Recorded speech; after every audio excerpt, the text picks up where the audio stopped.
Giant season. Join us this October 1st through 3rd for our first annual Fight, Laugh, Feast conference. We are bringing a mix of beer and psalms, fellowship and food, and speakers who have been deplatformed by the evangelical elite and occasionally end up in Facebook jail. Step out of the boring, benign Christian conference circuit and step into the rowdy Christian world of engaging culture while standing firmly on God's word.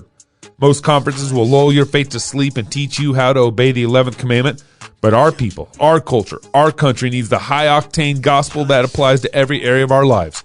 So join us in Nashville as we fight, laugh, and feast together. Sign up now at fightlaughfeast.com, and we look forward to seeing you in Nashville October 1st through 3rd as we build a rowdy Christian culture for God's glory and our good.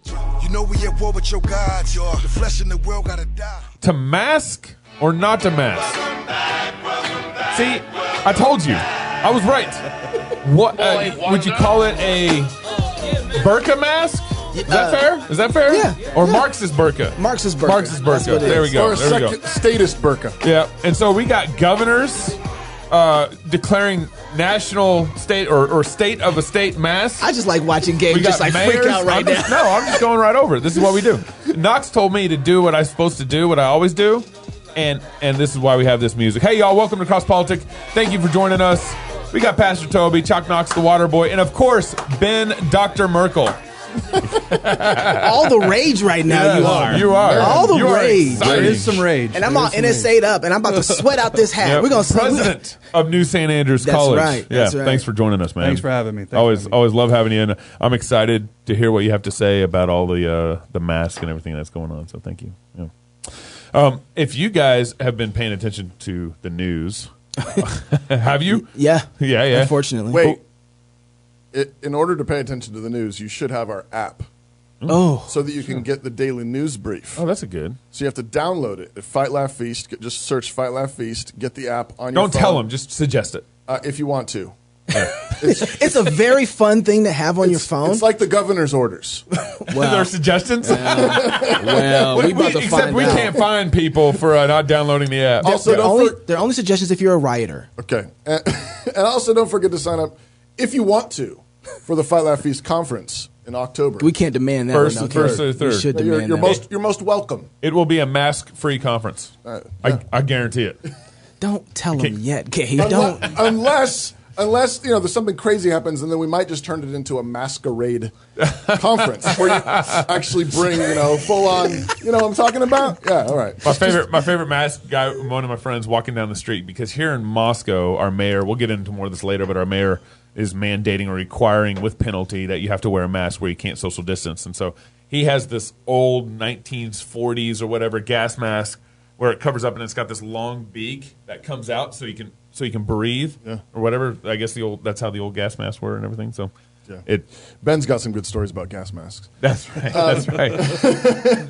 Okay, now you can go. Okay, so now Pennsylvania this past week, our mayor did this, but Pennsylvania, the statewide, signed a statewide The governor order. You know what his name is, right? No, Governor Wolf. that's hilarious. You know who's the Tom Wolf, right? God tells the best stories. Tom Wolf? It's Tom Wolf. Yeah, yeah. Should be. You remember who the Secretary of Health is in Pennsylvania? Oh yes. Yes. Himshi. Yes, I remember. She's a man dressing up as a woman. A man wearing women's clothes. Man in a talked dress. about- Yeah. So, anyways, he signs this statewide mandate or order saying you can't wear your mask out in public.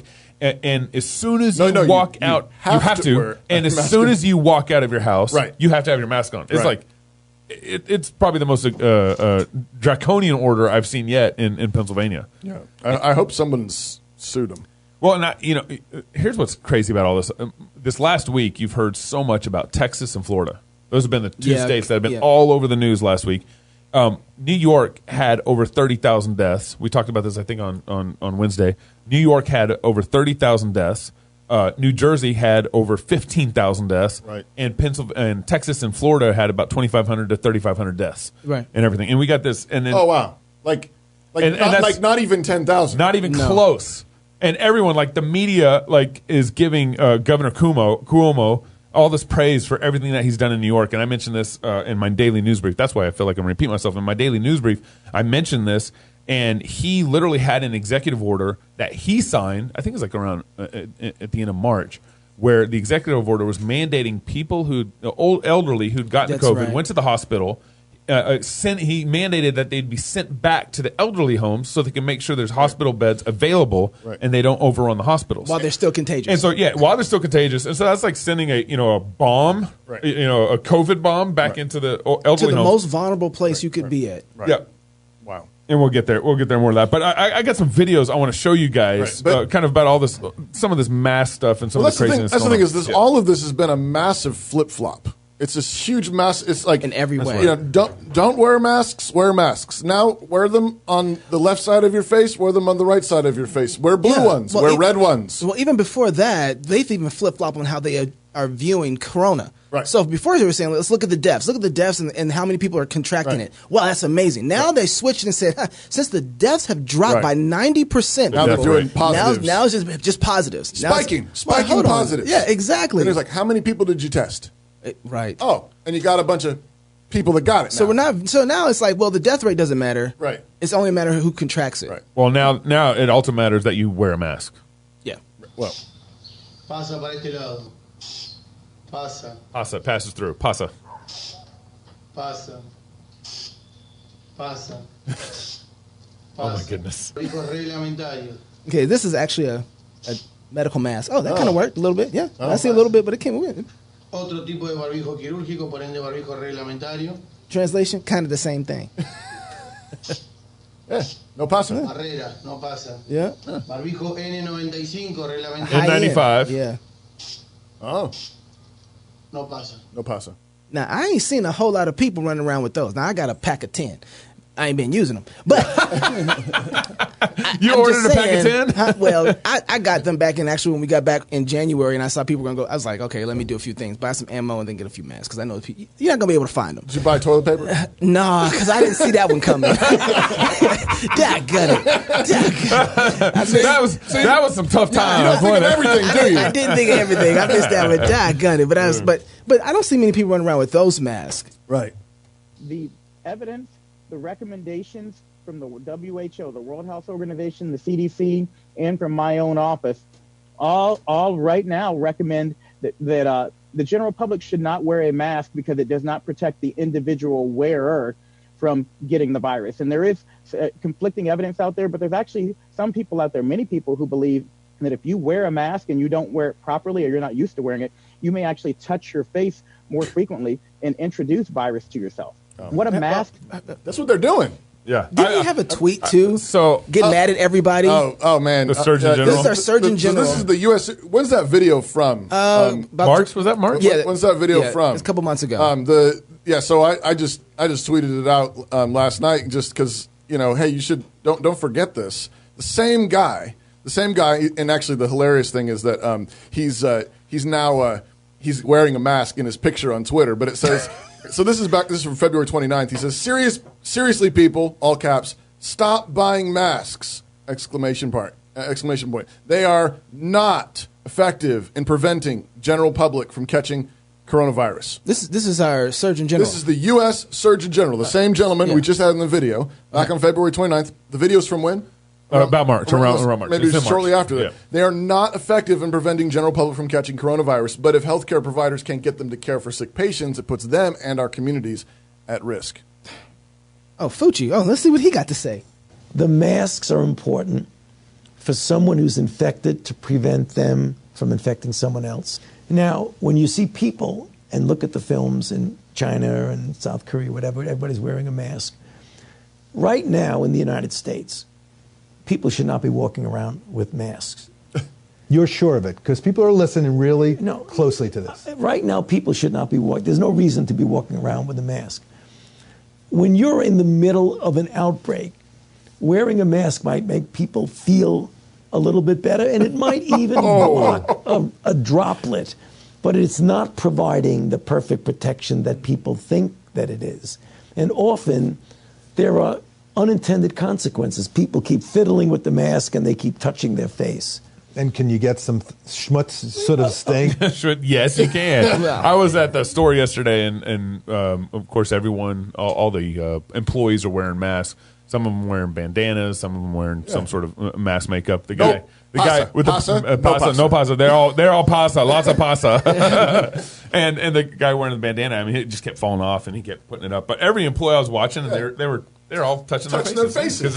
'Cause it's annoying. I remember this time when this first happened. There was an interview that I watched on Rogan where epidemiologist came on and talked about all this. He laid it out. He's what they call like a detective for viruses, virus detective. Yeah. And he came out and just made out a really clear case about masks. This is not the first time we faced a virus, people. Mm-hmm. So we kind of have an idea of what masks work, what masks don't, if we should be masked up. So we've had this history. So right now, watching everybody run to the mask, it's like, well, why? Yeah. Why are we here? Because he laid it out really clear. Look, there's only one real mask that worked. And even with hospital masks and doctor's masks, they're really made for the doctor to make sure he doesn't get any driplets inside of the patient. Yeah. But he can still get things from his mask coming from the room, right? So how the mask operates is we know how this operates. It's not any new information for us. Right. And so to mandate people wear masks is really crazy if you're not mandating which mask that they wear. Right. Right. And so there's this article back in that I read. It was a scientific journal magazine going through each mask and how effective they are about viral transferability. Right. Yeah. And they just said the standard kind of cotton mask or handkerchief is basically zero effectiveness against the transmissibility they're of changing virus. that now. They're like, now it's maybe 50%. It could stop a drop. Well, no, they said 0 to 50. Recently, they said it could be 0, it could be 50. We don't know. Right, we don't know. Right? It's like, and it goes all the way up to the N95, and I think the N95 was named after 95% effective transmissibility for blocking drugs. But this next video, I remember when it came out because I was watching all the other videos, and I remember Good Morning America decided to play this video in the midst of should we wear a mask or not. Okay. Health officials only recommend these for healthcare professionals who are in constant contact with sick patients. I think people see a mask and they see an illusion of protection, that if they put the mask on, it'll somehow block viruses from getting into their mouth or nose when they breathe. That's just not the case. Anyone who does not have a respiratory illness, meaning a cough or sneezing, should not be wearing any type of mask, whether it's a surgical mask or a respirator. The masks should be for the healthcare workers. The public should not be touching his nose? And believe it or not, by wearing a mask, you could be putting yourself at even more risk. People do not use their masks correctly. They play with it. They wear it too long. Same story. That's the thing is, I don't think people realize. I mean, because right now the rhetoric is, if you could save just one life, I mean, don't you think you should wear a mask? Right. Right. And I think there's situations where I would say, yeah, go ahead. You know, if you're going to visit your grandma in the old folks' home, mask up. So do you think a real one? Not a bandana's not doing anything. No, thank you. Yeah, if they have a real N95 surgical mask, we can see or similar, no pasa. Yeah, no pasa. Then protect your great grandma. Yeah. Okay, I get it. And if you're a nurse, you work in a nursing home, and they're providing with those, and they're using them correctly. I've heard stories where hospitals have mandated that workers wear the same mask for like 3 weeks. Yes, which means they're carrying around with them all kinds of germs and disease. Well, that's been building up over 3 weeks. Right, and so, gross. but but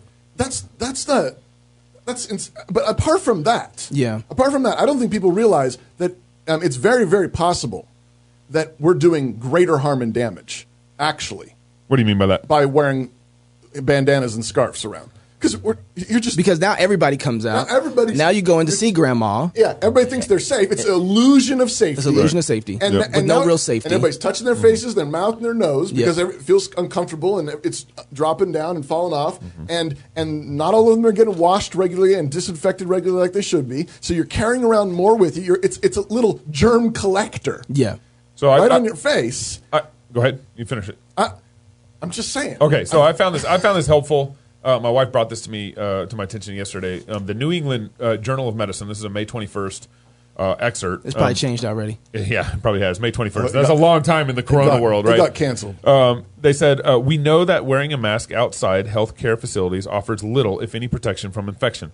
Public health authorities define a significant exposure to COVID as face-to-face contact within 6 feet with a patient with symptomatic COVID-19 that is sustained for at least a few minutes, and some say more than 10 minutes or even 30 minutes. So kind of a concentrated long time with that patient, you get an increased likelihood of transmissibility.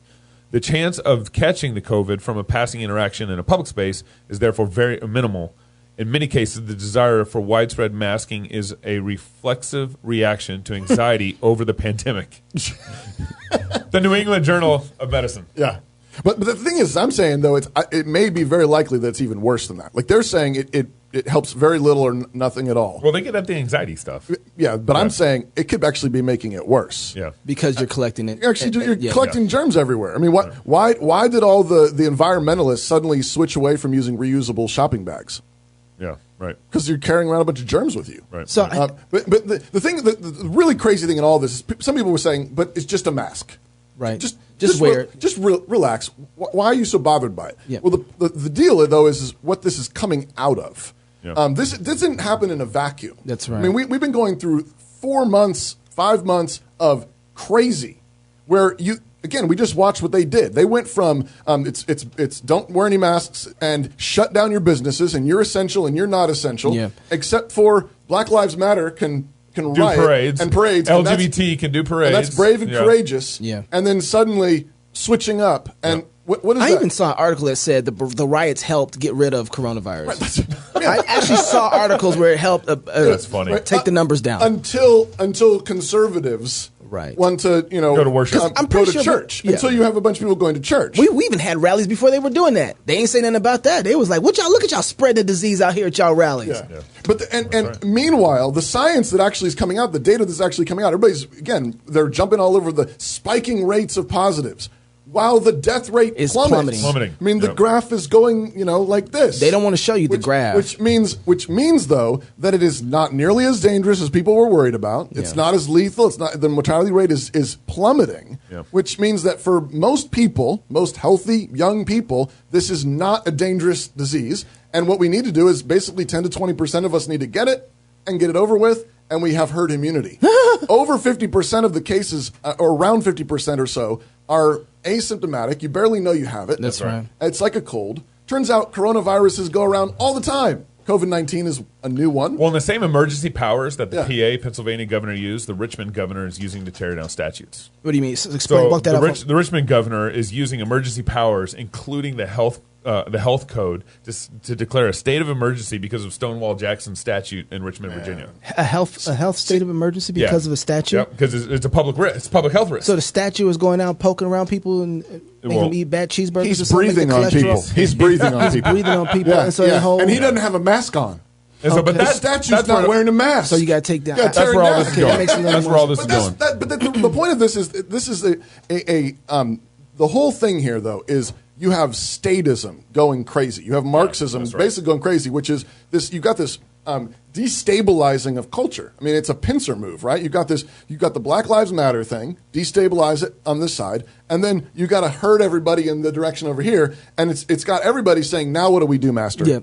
Now what's next, Master?" And rather than people taking responsibility for their own lives, for their own families, for their own businesses, and taking the risks that come with that responsibility, because we've been taking risks forever before now. It's all dependent on the state.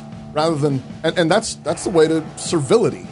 Pastor Doug was calling these servility badges. It's submission. I mean, we call them burqas because that's what you're saying. Is you're going to submit to the state. You're going to submit to the authority of others over you. And you have a lot of Christians saying, "Well, I don't know. I'm just going to submit."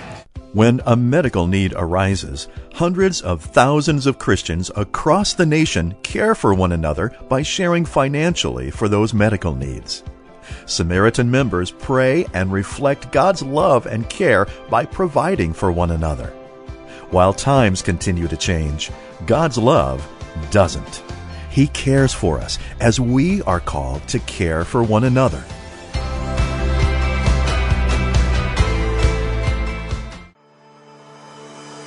Classical Conversations supports homeschooling parents by cultivating the love of learning through a Christian worldview in fellowship with other families.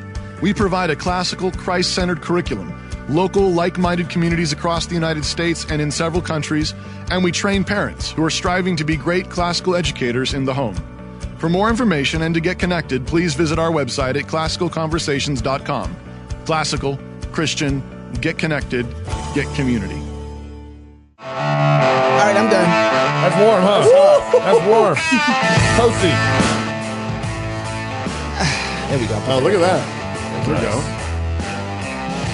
Welcome back to Crust Politic on the one and only Fight Laugh Feast Network. What? I want to know if he's going to wear a Marxist burqa. Hold on. Okay. I'm getting there. I'm just anxious. Just. President Merkel. Yes, sir. Do you wear the Marxist burqa? What's that? Only when I'm committing crimes, or no? Oh, that's good to know. I've not been. I had to yesterday go into the DMV, so I had to pull one on for a second, and then also flying. They required it on the plane. Yeah. It's the only way to get on. So right. I've done it in those moments. Other than that, no. Yeah. So, I mean, we just got this handed down to us in the city of Moscow. Were we the first city or the second city in the state? I couldn't tell if it was a tie. I think we were in there first, but then I think Haley, Idaho, came in. The gigantic metropolis of Haley? Well, it's the other, if you think about it, Mecca. it's the other blue county. Is it? It's Sun Valley. Is that where? That's where it's the airport for Sun Valley. Okay. And that one was an actual hotspot for coronavirus if you think about it. And it's so weird because Idaho's had 0 deaths, very low rates. Yeah, we're the first. You hear to that? do it. Idaho has had 0 deaths. No, sorry. I was going to say Latah County. Latah County. My bad. Yes. I was going to say wait. No, we've had about Idaho strong. 90. No, Idaho's death, but Latah County where we are is not. Idaho. Idaho's like Chuck Norris. We kill the coronavirus. But the mayor has this statement, this emergency order that came out. I'm not going to read the whole thing because it's just whereas. It's towards the bottom. Towards the bottom where he starts. But anyways, the order is that every person in the city of Moscow must wear a face covering that covers their nose and mouth when in any indoor or outdoor public setting where the 6-foot physical distancing is not able to be maintained with non-household members, except as follows. It doesn't apply to children under 5. Persons with medical conditions, mental health conditions. That'd be me. Disability that prevents I have a disability. I'm black. I got a disability. Wearing a face covering. Y'all holding me down. It does not apply to those who are incarcerated. Why are you looking at me? Oh, that's just racist. No. And they may remove their face covering when in public setting under the following circumstances: at a restaurant. Mm-hmm. I'm always at a restaurant as far as I'm concerned. And come on with a Snickers in my pocket. While they're eating or drinking. I'm constantly drinking. When any party in the communication is deaf or hard of hearing. That's me. Sorry, I'm deaf in one ear. Yep, that's me and Ben. Me and Ben. Why do we put them on the same side of this? Oh, my goodness. Yeah. That is so real. While obtaining a health or personal service that requires temporary removal of the face covering, when necessary to confirm a person's identity. I find that constantly. Confirm a person's identity. Necessary. I want people to know who I am at all times. Or when a local, state, or federal law prohibits wearing a face covering. And it says that... Like at a bank or something? They defined household members. They're getting really interested in families, apparently. They want to define families? No? Love makes a family. Love? Love makes a family. Love is love. So we're good. Are we a family? We're a family. We're a family. Hey! We're in Christ's family. Let me get that credit card. And there's a You want that Chick-fil-A stock? Is that what you want, Knox? We'll talk about that. Uh-oh. In accordance with Moscow City Code Section 1 and a bunch of numbers, any person who knowingly violates the provisions of this order may be charged with a misdemeanor. Maximum penalties $1,000 fine. This offense are up to 6 months in the county jail where you don't have to wear a mask. And, and a $1,000 fine. That's rich. So anyways, that's a 7-day order, subject to be extended by city council through resolution. I think the city council's meeting Tuesday. So this is, how long does this last? So it's 7 days. 7 days, okay. Unless the city council says, nah, we need it more. Extends it. Okay. They're going to. Yeah, I think it's highly likely that they will. So Doc, what say you, man? What you think about all this? What say you? I think that it is a terrifying thing. I mean, I think it's a really important moment in our culture where we have just changed to a very different kind of people. And government. Yeah, well, I mean, just the way we're dominated by fear and power, like so significantly. Like this is not about thinking or reason. It's about submission to just a raw authority, power, and it's really terrifying how quick we are to roll over to it. Yeah. Okay, so as you were talking, all I could hear in my ears the responses from other people like, okay, sure, whatever. That's probably true. I agree with you. But love your neighbor, bro. Throw on the mask.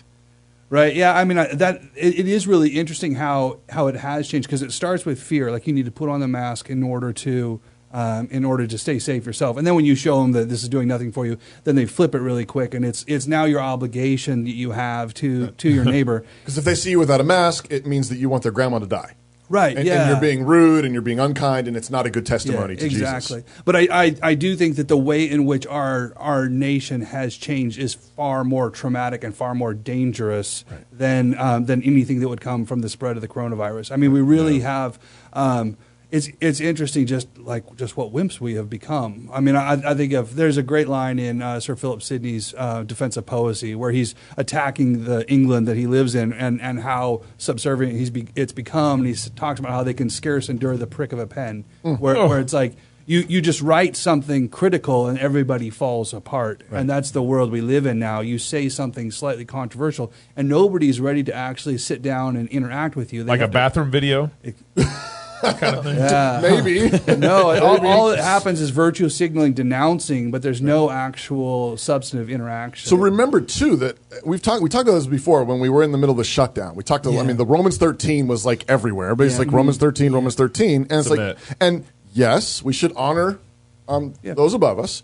And I don't think that Christians should be the ones who just immediately respond to everything as in terms of like, why don't you come and make me? Yeah. We shouldn't have that attitude. But Romans 13 in our country means that we're in a constitutional republic. So the highest authority in our land, which is part of the Western law tradition, is the paper, is the law. Right. Lex is rex. Yep. That goes back to Samuel Rutherford in England, goes back to the Magna Carta, and that's what our Constitution established, and what our federal and state constitutions function as is limitations to civil servants. Right. They're limitations. They're saying basically, here's an area that we've carved out for you to administer on behalf of the people, and you cannot go beyond that. Yep. That's why they swear oaths to uphold those constitutions. Mm-hmm. So you could call this a sort of regulative principle if you want. Right. That's what our constitutional republic is. Meaning the regulative principle of worship says that you should not worship God in ways that He has not expressly commanded, that He has not actually told us to do. He doesn't want us to just make stuff up as we go along. Right. Strange fire.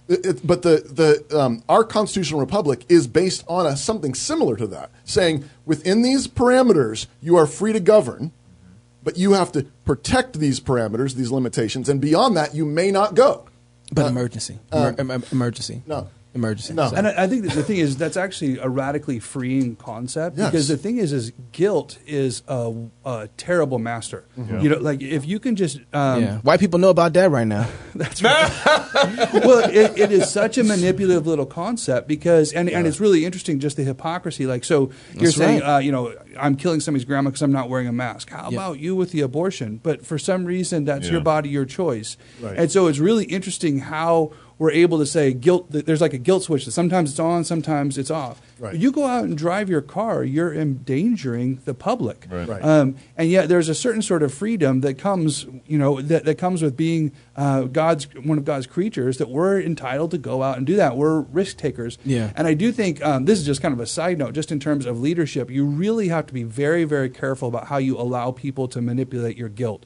Because they will make you feel responsible for things that you didn't do, or the things that you don't have responsibility for. And once you get that noose on you, you're gone. Like you're just their pawn. So make that connection more to the mask, that guilt, that leadership, and how they're manipulating. We've all been breathing out diseases all our lives. How many people have you gotten sick over your life? And I mean, really. And how bad do you feel? Yeah, and did anybody die of that? Do you know? Right. Like, really, you should just go lock yourself up. Like, how many times have you been driving and something happened behind you? Right. Because you slammed the brakes too quick or something. Yeah, or I was texting even on my phone. Even it wasn't too quickly. You were just driving and you didn't do anything wrong. Yeah. Right. But something happened. It's interesting. You're a teacher and you grade somebody's paper and you say, "Look, you got that problem wrong," and you were objectively right. And that person's hurt by it, and there's some sort of like lasting whatever. Are you responsible for that? Like you are absolutely paralyzed from being what God has called you to be, from being somebody who goes out and acts and does and makes decisions. That's you lose good. all your freedom That's super helpful. if you have to run and do that math. Stop playing football. Stop playing basketball. You're hurting. You're going to hurt. Your odds of hurting. So then help me live in this world right now, because I'm going to be operating here, and I don't want to be a jerk. I really don't. Right. But at the same time, I don't want to be under another master in a way that doesn't allow me to be free. Yeah. And so when I see this, if it was a business that said, hey, when you come in our business, please put on a mask, I would look at that business and say, you know what? I'm cool with that. I've been to the basketball court before. Hey, you don't come in here without jerseys, without sneakers on, basketball sneakers on. Oh, you scuff up. I get that. Okay, you can do that. I'll submit to that. But when it feels like the mayor saying you can't go outside your house, or okay, now this is not a private institution, because I can choose to go to another business that will accept me coming. So how do I operate? How do I operate now, knowing that that's coming out from our mayor? How do I live in that world? Right. Yeah, I think that it's a very difficult moment, and the thing is, the rules are changing on us every single morning when we wake up. And that's right. You've got to make new decisions regularly. But I think that this is one of the things where just freedom, the freedom that comes in Christ, and the ability to be free from the guilt that other people are trying to put on you, I think that's the first place you have to start with. Like, okay, you're a free man. Self-governing. Yeah, you're in Christ, you're a free man. Yeah. And then from there, you go, we do have, I was working through Calvin's Institutes on his book too, and he's talking about the way the law works, and he talks about how these laws are not just singular little commandments. They extend and expand, and you can reason by analogy from one to the next. And the command to love your neighbor brings with it, or actually I think it goes from murder, implies in it an obligation we have for the safety of our neighbor. Right. So it's not wrong to say we have an obligation to look out for others. But I think that there's an amount of you have to be reasonable in what that actually is. Like, yeah. No, I'm absolutely agreeing with you. I'm just saying, when you're talking about love for your neighbor, I just thought about that. I've seen the people who are screaming love for your neighbor were not screaming love for your neighbor when they were losing their businesses. Right. And so there's an inconsistency about, make sure you wear a mask so you look. But why didn't you scream out, hey, open up the economy so these people can take care of their family? I see a complete.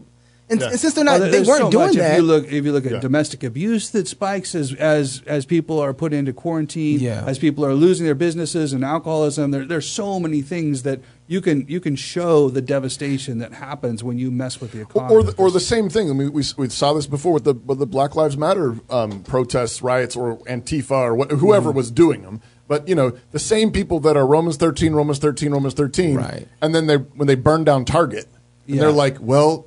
You got to understand where these people are coming from. Exactly. I'm not saying it's right. They're hurt. But you need to understand that this is how hurt people respond. But the same Christians who are saying, well, you got to submit to the government, are completely, they're just being blown by every wind of doctrine that comes flying through there. And so when everybody says mask up now, when 3 months earlier it was masks don't do anything, and everybody just flocks to the masks, that's the problem. The problem isn't the mask. Yeah, that's why you can see that it's just a power grab. Exactly. It really is just a power grab. Yeah, here's the next thing, follow along. And what they're trying to do, though, is make a docile people. Yeah. Making people who don't think for themselves, who don't think like Christians. But see, that makes me not want to wear the mask, because I know that's what they're doing. Right. And I think Christians should resist as much as they can. I think you need to think. I don't think this is a hill to die on per se, but I think it's something to resist. Yeah. And I think so. I would say, there's going to be situations where you say this is not worth it, and I need the thing at Costco or whatever, and so you go put the mask on and you go to Costco. Yeah, sure. Sure. But do I think that you should avoid it? Yeah, I do think you should. I think as much as possible. But here's also what's silly about Idaho is the virus at least started off in New York and maybe on the east, Seattle. Those are probably the two areas where it really started. But in Idaho, I think it's coming, and it's probably going to probably come more in Idaho, because Idaho is going to be probably one of the last states to probably get a lot of it or whatever. But even currently right now, Idaho only has about 93 deaths in the state of Idaho from this, and only 72 of them have been verified directly that died of COVID. Well, with or of, we don't know. Still don't know that. Still don't know that. The others are projected or they think they died from it. Right. And then in Latah County, we've had 0 deaths. We've only had, I think, a max of 15 cases. And actually, all the cases happened after the shutdown. So March 25th, Lambert shuts everything down, and that's when all the cases came. Yeah. And then lastly, over 80% of the deaths in Idaho are from ages 70 and older, and no one under 50 has died from it in Idaho. Right. Nobody. And But wear a mask. By the way, Ben used car accidents earlier as an example, so I just Googled it really fast. There's 6 million car accidents in the U.S. every year. 6 million. 16,000 per day. Wow. Right? I mean, stop right now. Don't give them no ideas. Don't give them no ideas. But I'm just saying. No, Are you're people right. dying No, with you're or right. from? Well, just keep pushing it. So, okay, so if the masks protect how much? How about if we all had to wear helmets? Yeah. Like if everybody, could we just mandate helmets and then take away cars and then like what this is it's a fear of death. It's a fear of our own mortality and it's a refusal to understand that we're fallen, that we need Christ, that we have eternal life. That like it's a refusal to understand the world that we're in. Right. So if they said, hey, all right, if you guys decide to wear a mask, we'll open up everything. Everything's back to normal, no restrictions whatsoever. Would you say, okay, go for mask? Or would you say, no, we're still not trading off like that? Wait, ask the question one more time. So if the question was, okay, guys, you know what? We'll give you the full economy back operating. You guys can go back to church. The only thing is everybody has to wear a mask. I think I'd still push back. I'd still resist. Why is that? Because it's not their business. It's not their authority. They're claiming an authority that's not theirs. Yeah. But the Lambert has a code that he's referring to. Yeah. So the emergency code, and this would go back to again, he needs to demonstrate a clear and present Because we're danger. not in an emergency. And this goes back to the shutdown that our governor made, and many of the other governors made, and our mayor made, and our city council made. You can't just make up emergencies. I mean, as you pointed out, Richmond's mayor says that the monument is an emergency. What is it, Robert E. Lee or who was it? Gabe. Oh, you just we're actually doing a you show. just texted in the middle of the show. Yeah, it was Stonewall Jackson. Stonewall Jackson is a health emergency. Huh. I'm just gonna make a note about that. We can talk about that after the show. But that's the problem is that you can now effectively call anything a health emergency. You know why? Because people don't know what a man and a woman is. Oh, see what I did there? Oh, yeah. See what I did there? But that's true. But that's why I We would don't have resist. any- yeah. That's why I would resist because you have completely thrown away your credibility. Yeah, that's right. You know, masks don't help. Masks help. There's, everybody's going to die. 2 million people are going to die. 2 million people are going to die if you shut everything down now. Yeah. And we're not anywhere. We forgot that. No, really. I mean, that was what the original Imperial College model said. 2.2 million people in America if you take extreme measures. That's right.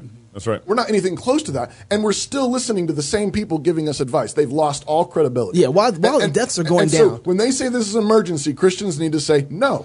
Yeah. Where's the emergency? Show me. Do I actually think that there should be places for civil magistrates to protect us from actual emergencies? Absolutely. But even then, it's temporary. It's temporary. But this has been going on. This has been going on for months. That's right. It's not an emergency, so they're overreaching. They're telling me to wear something. They're telling me to wear something on my body. What about my body, my choice? Yeah. But usually, if there is something they need to protect us from, they need to protect us from it instead of assuming that we're the ones that need to be exactly quarantine the people who are sick. Exactly, not the people who are healthy. You don't need to protect the healthy are fine, right? Well, I mean, imagine we spent all this time quarantining all of Idaho, right? And all these elderly been dying in Idaho instead of focusing our resources, But I think we're in a moment where for not on purpose, but we actually achieved that for a moment. Basically, I do think we have all the vulnerable people. The vulnerable people are self-quarantining at the moment, and the healthy people are out working and getting sick, and that's why cases are spiking and deaths are dying.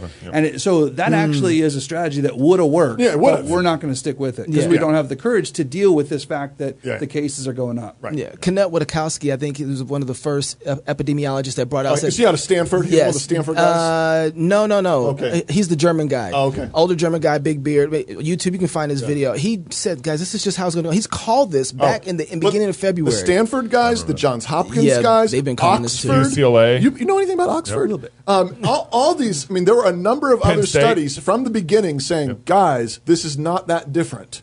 And I mean, they were taking the Princess ship. What was it called? The Princess Cruise. Princess Cruise. I mean, they took places like that where there was these sort of these small samples of like what happens to what does this virus with do an outbreak. And they said based on these early samples, it's not looking like what the Imperial College and what University of Washington models were saying. There were other people. I mean, these are reputable institutions. These are not particularly conservative.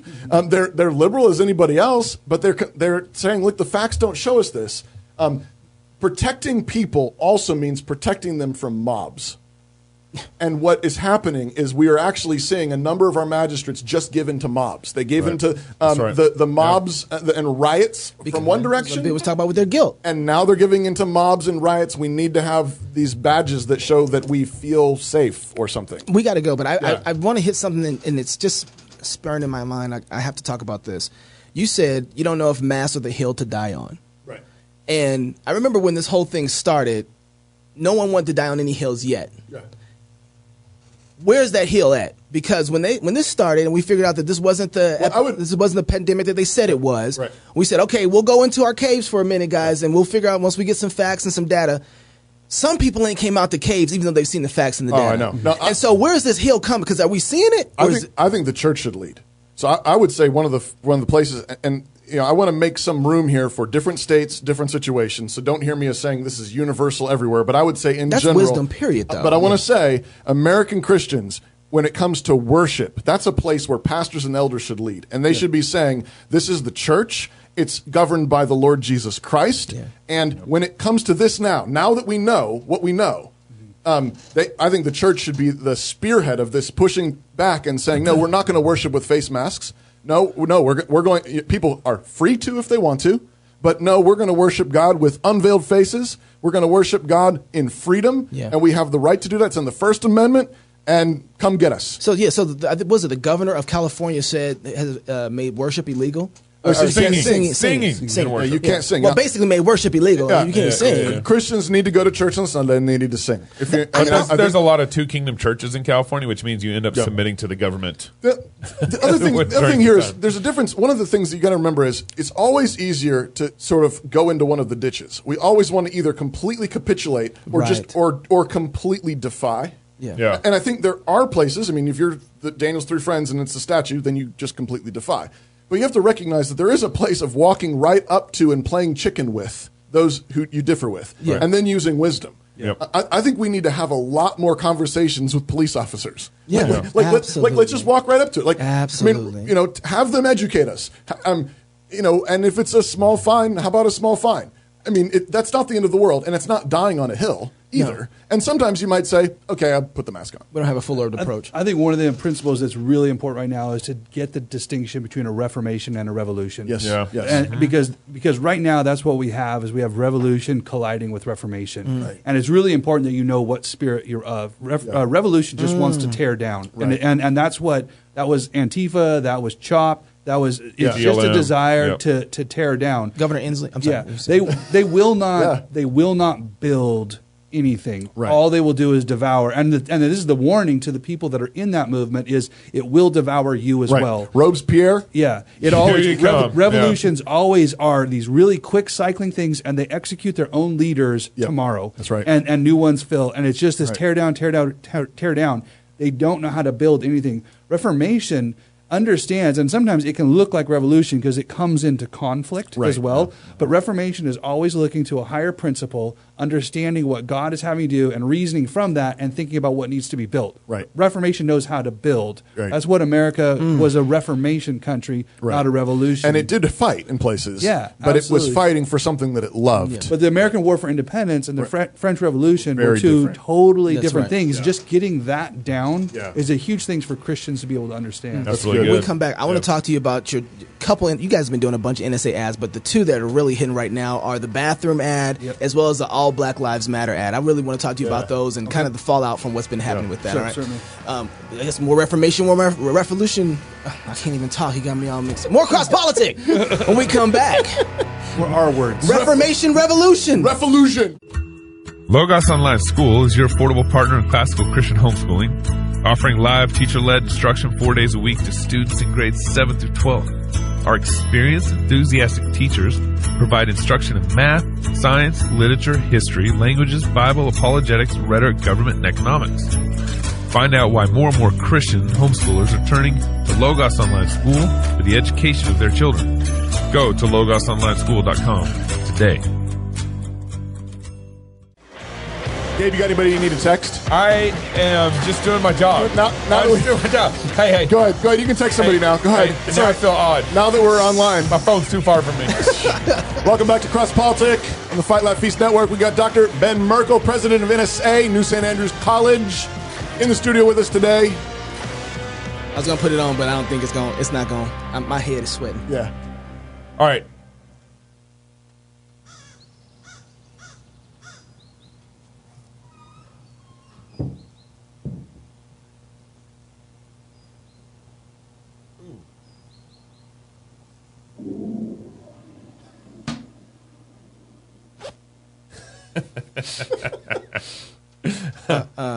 So this video was released by NSA 2 weeks ago now?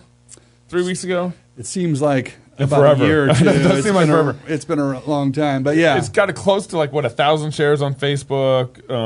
I mean, just over thousands of 300 comments. some thousand views. Yeah. 300,000 views. And it's just gone like wildfire. I was trying to think of what other college would release a campaign ad like this?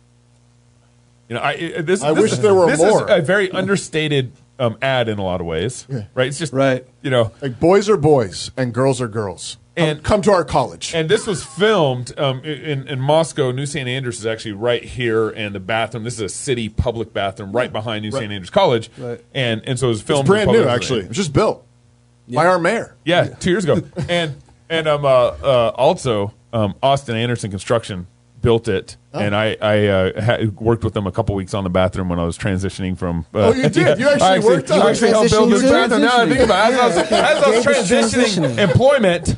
Oh, okay. Employment. So I actually worked on this. And now I think about it. Wow. So did you guys who hung the? Because what's really amazing about this ad to me, okay, it's obvious, the words really help, that's great. But what's amazing about this is you almost don't need the words. There's a guy. It's pretty over-determined specific. I mean, you've got men twice and women twice. You've got the picture of the man twice, the picture of the woman twice. But it's not just a woman, but it's a woman. It's with a dress on. Right. Right, like she got in case you didn't understand what this side was, let me make sure we have a little triangle to show you this is a dress. Right. This is a dress right here. Right. It's pretty clear, She wearing a dress. Right. And so the mayor released a letter in response to this ad, our mayor. But this is after kind of a mob has developed. Oh, yeah. So there was a mob after this. So this came out, and it kind of hit. It's people were not exactly happy about it. Yeah, people got pretty worked up on Facebook. I got interviewed by paper, news, everything. So really, yes. And what were they upset about? The thing that they all lead with is that this is trans hatred of trans people or something like that. Yeah, that's generally the lead question. Okay, and what do you say? So this is trans. So, but did Bill Lambert get interviewed about this when he built the bathroom? It's a good question. I mean, so it is interesting how people are quick. This is just a rhetorical move to when you argue with somebody, just up what's going on and say this is your phobia that you've got. Right. Why is it? Why are they not guilty of evangelical phobia? Right. I don't know, but no. I mean, my explanation is no. We're simply saying that like if my daughter goes into the women's restroom to use the restroom, I would like her to not be followed by a man into it. Right. I'm a college president. I have an obligation to make sure that my campus is safe for the students that are coming. A guy who's going to send his daughter from the other side of the country. Right. He needs to know that I'm not going to send his daughter into the bathroom, into the shower, with a 200-pound man. But why do they care if they ain't going to NSA? I think the existence of a various opinion of a different opinion is a threat to them.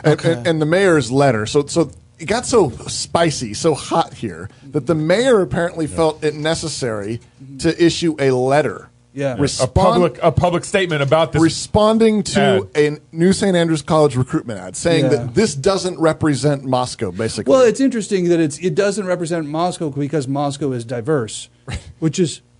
Wait a minute. Kinda. I mean, it respects different people, different opinions. Whatever. It's inclusive. Yeah, it is strange because we're just another opinion. I just want you to know. As far as that, but apparently not inclusive of Christians, of basic Bible believing Christians. I got interviewed about this too, and just this last week, and the gal was asking me the same question. Isn't this implying some kind of trans hatred? Yeah. But I think the thing that Christians need to get straight though is no, not at all.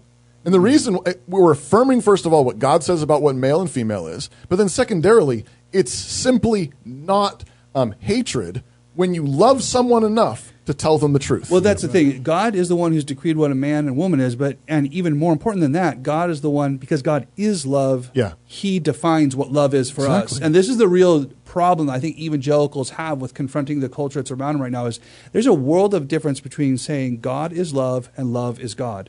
And we've gotten confused on that, and we keep getting that play run on us because God really is good. love means here's the triune God who made the universe. Defines. Here's his character. Study his character and apply that to the world around you. And that's what love looks like. Love is God says, look in yourself, tell me what you feel, and then act from that. And then that's what you feel that God is. Yeah, and that's why just going back to some of our other comments, the difference between Reformation, Revolution, all that is when you have a transcendent standard, then you have this fixed thing that you're always working towards. When you have love is God, you have this little animal that is constantly changing, and you are it's a fickle little thing, your own lusts. And you are a slave to it, and who knows what it's going to be tomorrow. And there's nothing what love is going to look like 10 years from now. And there's nothing checking you. There's no accountability in that at all. It really is, and that's why it can eat itself. I mean, it really is suicidal because of that. So absolutely, I believe that's trans love. Because I want to give unto my neighbor. I want to do unto my neighbor. I want to treat my neighbor as I would be treated, which is I would like to be told the truth. Right. And so I texted our one of our city council members the night that Mayor Lambert released his statement on this. Okay. And I said, this letter is going to give permission to the liberals to hate us. Yeah. And sure enough, the next morning, Christchurch offices were vandalized. A restaurant that was owned by one of our people was vandalized, and then someone came out with a list of Christchurch businesses or people that were connected to Christchurch, business owners that were connected to Christchurch. These are people that you should not do business with. Which is doxing, which it's unbelievable. It's supposed to be a problem. So much being inclusive, but you don't get anything from the city on that. And I texted, it's not a letter from the mayor about it. Yeah, and I texted the city council member that next morning, and I said, "See, like I didn't know this was going to happen." Yeah. No, it's a very two-faced tolerance. That's the way it always goes. Yeah. Well, and also I think it shows how easy it is to destroy the argument on the other side when you can take 23 seconds and it's over. This is even hard. This is a heavyweight fight, and like Mike Tyson come in and it's done. 23 seconds. You guys didn't really make an argument, really say much. All I really said was, guys, look, we do good science here at NSA. Boys are boys. Boys are girls boys. Are girls. And really, I mean, in 23 seconds, and it was over. Yeah. So you guys whacked a bee's nest, and then you released another commercial. We did that. Hey, Wokey McWokeface. Quick question. This Black Life mattered. But doesn't this one? Ooh. We know this Black Life matters. But why doesn't this one? We believe that all these Black lives mattered. And tens of millions of others too. Murdered in the most dangerous place in this country for any Black life. A womb. Murdered and dissected and sold. We believe that each and every human life matters because every human life, regardless of culture or color, is crafted in the sacred image of Almighty God, which is the only possible reason why any life could matter at all. We believe that secular progressive white supremacists have been running a vile and genocidal population control campaign against blacks in America that has straddled centuries, trying to keep them from life, from adulthood, from power, from stable families and communities. And that matters. We believe that the organization Black Lives Matter, a registered trademark, is a Marxist front that doesn't care about black lives even half as much as an average white pro-life flyover Trump-voting evangelical. Bars. Every single black life matters, from conception to the grave and beyond into eternity. That is God's truth, and it's a hell of a lot more than BLM can say. This shouldn't be hard. But clear thinking is rare these days, especially on college campuses. All lives matter. All black lives matter. All. Behind a badge. On the street. In the womb. Philosophy matters. Theology matters. History matters. Thinking matters. Learn to think in unthinking times. New St. Andrews College. Clear thinking, clear teaching in person this fall. That is so good. Wow. That ad messed me up when I first saw it. Because the first time you see it, you're like, yeah, great, we going to get some gut punching in. And then all of a sudden, it felt like I was at a tent revival and had one of those come to Jesus moments, it's like altar call. And that was phenomenal, man. Yeah. That was phenomenal. That's phenomenal. So this is the 5th or 6th recent recruitment video that's come out. Yeah. Is that right? Yeah, I mean, that's right. There've been one, there's one on no federal funding. There's one, it keeps getting better. Right. But what's the goal? What's the thinking behind this sort of ad campaign? I mean, you're kicking up some dust. Right. So here's the thing. I noticed, like, when this pandemic hit, I noticed this this weird kind of malaise that everybody went in during the quarantine. Yeah. Where how easy it was to just like slip into canceling things. And I noticed like you would find things that like there's no reason why coronavirus needs to cancel that, but people would still say, well, we can't do that because coronavirus. And everybody go, yeah, sure. And it was like everybody's just going home and watching Netflix. And it was frustrating to me the way we all lost kind of our ambition. And so just internally within the administration, I said, I really want us to take this this pandemic, this hardship, this trial that God's given to us, and let's figure out how do we lean into it? How do we lean forward? And the other thing, you were an NSA board member, and you realized not too long ago we read the book Anti-Fragile, Nassim Taleb, and he argues this concept that there are certain institutions that when a hardship, when something hits it, some of them are taken out. Some of them persevere through it, but some of them are actually improved by a trial. Right. And I was really taken by this idea of like, what would it look like for New St. Andrews to be anti-fragile? And then all of a sudden, we get a God was like, here you go. Yeah. So I was trying to think, okay, we need to lean into our distinctives and use this as a moment to actually advance us.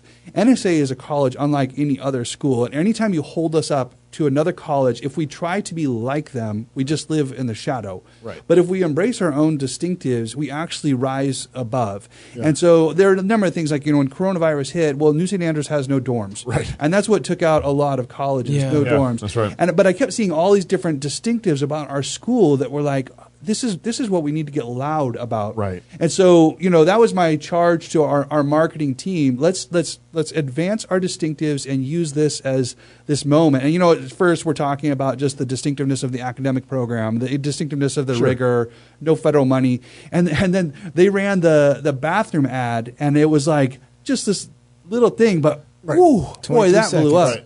And the thing is, though, I'm like, just by nature, myself as a leader, I'm not a controversialist. I'm always like long, slow, build consensus. And so those kinds of things to me are always like a sharp intake of breath. Like I'm not the, I'm not the David who goes out to the battle line and is like, there's Goliath. Why aren't we charging him? Yeah. I'm far more of the, the Gideon in the background, or maybe like the Moses, where like, not me. I'm not the speaker. That's me. Yeah. But stutter. Exactly. Yeah. I mean, but revolution.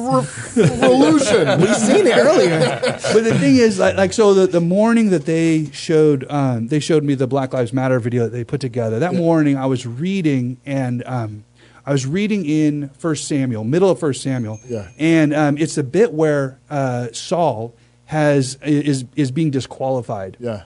And the charge that God brings against him, I think it's around chapter 14 or 15, is he said, "You feared the people and not God." Yeah. And that's a real right. When you fear the people and not God, you shouldn't be leading. Right. And I had that in my mind and that day, and then they showed me that video, and that video was just a gut punch. I mean, it was just like, wow. Yeah. But it was like, it wasn't even a question. We need to play that. We need to go that because we need to fear God and not the people. Right. And I mean, it says so clearly, I think it ties together so clearly a number of things in our culture where it does highlight, we are explicitly pro-life in our statement of faith. Yeah. And I think that's a really important distinctive. Right. And there are a number of things in our statement of faith that kind of pulls together, but it also just shows that you need to think clearly. Right. And when you're thinking clearly, what you're doing is you're looking to the God who's created this objective standard, and you're holding the world up to that. Right. And you're calling out people on inconsistencies. Right. So when you come at it from another angle, I've heard Doug use this analogy before. Like, imagine you're taken to the the 50-yard line in front of a huge stadium of people, and somebody, holds a microphone up and they say 2 + 2 is, Right. and you say 4, and then the whole audience, the whole crowd, 50,000 people erupts into laughter and taunting, and the guy says to you 5, and let's try it again. 2 + 2 is, and you say 4 again, and now they're angry, they're mad, and he says, you get one more chance, and he holds it up to you again, and he says, what is 2 + 2? That's not a math question. That's a courage question, right? That's what's being tested. Right. And what's a boy and girl? Yeah, what's a boy and a girl? What is consistent about what does it look like to truly love the black race? What would that look like? Right. Now think about it for a moment and quit fearing the people. Right. And look at God and say, what is the answer? Man, you better preach that. Yeah, Woo. right. But I mean that's what we're called to do. And that's only possible if you have that standard. If love is not just something you're making up as you go along, but love is actually submitting to God. Yeah. And that's the only way you're going to have that kind of courage, is to say, God made this world. He's the Lord of it all. I don't know what's going to happen to me. Yeah. I don't know what's going to happen to me in the next 5 minutes or the next 5 years or the next 5 decades, whatever.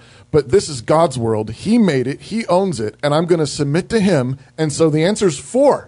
Yeah, it's still 4. It's still 4. It doesn't matter how many people scream. And it doesn't matter when they call it hatred. Mm-hmm. No, I'm submitting to God. God calls it love. If I'm serving my neighbor and I'm doing the best that I can according to his word, no, it's love. I'm not going to let you go along in your sin. I'm going to love my transgender neighbor and tell them the truth. Brother, sister. We've had so many sermons on assurance of salvation and are you justified? Are you truly a Christian? But no one ever connects that question to fear. Yeah. No one ever connects to cowardness. Right. Yeah, and we've said this on the show before. What we're talking about is really justification by faith. Like if you're justified and God is settled with you, who will bring a charge against God's elect? No one's holding guilt over you. Right. You can't be guilty. What shall separate us from the love of God? And so when God has justified you and you are fine with God, then you can operate without fear. Which tells you that there's millions of people who profess the name of Jesus who are not justified. That's right. I mean, that's right. If you aren't speaking up, if you aren't living it out, you're not. I mean, I know that there are justified Christians who need are to timid, be encouraged. Right, that's right. But I think the deeper problem is that we have elders and pastors. We have churches full of elders and pastors that are not justified. Wow. That maybe could give you a catechism lesson on justification and do not know the fearlessness of being actually in Christ and having their sins completely removed and knowing that they are clean before a holy God. That's right. They can say it all day long. They don't know it because they're not leading like that. Yeah, and I think that's going back to what we were talking about at the beginning, just the sort of fundamental shift in America where we really our understanding of what leadership has really radically changed, where leadership is your ability to achieve sort of compliance with the culture as quickly as possible. Social media and all of that is about creating this certain kind of roar that you have to as quickly as possible appease and comply with, and that's supposed to be good leadership. And it's interesting if you look at other colleges, Christian colleges, how many of them have the cultivation of leadership is at the heart of their mission. Right. Yeah. And that's for us. Ours is our mission is to graduate leaders who shape culture under the lordship of Jesus Christ. But it struck me that if that's our mission, we need to be able to actually exhibit that. Right. We need to say the thing that can't be said. Right. You need to go ahead and say that it's for. And there aren't many colleges that will do that, but I think it's because they don't understand what leadership actually is. Right. I was reading through the comment sections. First of the bathroom video, you go through the comment sections, and of course there's so many haters in that. You got a lot more patience than I do. I didn't go through them all, but I wanted to get a kind of a consensus of what was going on. And there was this one comment from a UVI professor who said, "I've had some of New St. Andrews students in my class, and they weren't very good at science." He said that to the government with the bathroom video right above, and I just kind of wanted point up, do the point up thing, whatever. And then you read through. There's actually a lot of comments on the BLM, the Black Lives Matter video, and a lot of people were really encouraged. Yeah. I mean, I went through and just kind of got a consensus of all the shares. I mean, you had some classical Christian schools sharing that video. You had all these parents, NSA, I was just telling you this morning, NSA got a little donation from a guy who was just encouraged because of this marketing video. And he donated to the college because of the marketing video. He's like, keep up the good. He's like, I don't have tons of money, but keep this up. Whatever you're doing right here, keep it up. And I think the big thing that, of course we see all the hate and the stuff going past your ears and everything, but one of the, things that's been really cool, one of the encouraging things for me is just seeing all the people that have actually been encouraged from these videos. People need that too. There is. I think there is such a lack of leadership, really, in broadly in the Christian church, and for people just to stand up and say the truth. I mean, the guy that says the answer's 4. Boys are boys, girls are girls. All Black Lives Matter. This is tyranny. This is wrong. And the thing is, and this is the other point I would make, is it doesn't matter if you're the David who's full of machismo or the Moses who's terrified. You still have to say 4. You still have to say it doesn't matter. And I think there's a lot of us who think that, look, there are certain people who are called to it. They're the people who have this one particular type of personality. We all have the answer for it. I can't tell you how many people, and I've hit up a couple of my black friends, I hit them up to ask them, are you guys getting, when all the rioting started happening and people were trying to figure out how to respond, that's why people are really encouraged by this video, because it gives them some weapons to fight with. Say, yes, this is what I'm trying to say. But so many people hit me up and hit up a lot of other black leaders trying to figure out, could you proof this and make sure I don't miss something? Or could you say, or how would I say? You're saying white brothers are asking you. White brothers who are solid biblical teachers, who know how to fight, who know how to engage. Because we've been inculcated inside of critical theory for so long, they're still looking for some sort of black justification too. And we're scared of that. So I see that, for instance, different but parallel subject. My wife has written Eve in Exile and a number of things on feminism and a biblical understanding of femininity. And what I notice really often is how regularly solid, male evangelical leaders will want to sort of coax her and use her to preach to people instead of saying the thing that they need to say themselves. And you use the word justification, and you are right on the money. It's a false kind of justification. See, but these women agreed with me. These black brothers agreed with me. That's right. No, but you're justified by Jesus. Did the Word of God agree with you? Does the Word of God agree with you? I'm not a good shield. I didn't die for I will let you down. And that's Knox has been wrong before. My wife knows. Let me tell you something. There has been so many, and one of the guys, and I love him, dear brother too, and I love him, he came to me and said, hey man, I can't say something like that. And it was really basic. I said, listen, if you can't say something like that, then I can't trust you. Right. If you can't say something like that, we can't fight in the trenches together. Because that means he's fearing man more than fearing God. And so, so I love what you guys are doing. And you're right. If I had to tell my brothers, listen, know your Bible, preach your word, and be bold. And where you sin at, actually repent. If you sin, repent. But don't be afraid to just speak the truth. And you don't need nobody else to give you an amen or a tap on the back to say, okay, brother, now you got the justification. Go ahead and say it. No, just go ahead and say it. Be bold. All right. That's enough. It's enough for me. Thanks, done. Ben. Thank you so much for coming. I feel like I go to college every time you come on the show. Really grateful for the college. Thankful for what you're doing. Sign up now. Thank you. They're still accepting students in the fall, right? We got a little bit of space left. Move fast. Okay. And we're still accepting club members. NSA.edu. Check them out. If you're single, get married. If you're married, have kids. If you have kids, go baptize them. Until next week, love God with all your heart, soul, mind, and strength. Love your neighbor as yourself. Go fight, laugh, and feast. That's right. This is Cross Politic.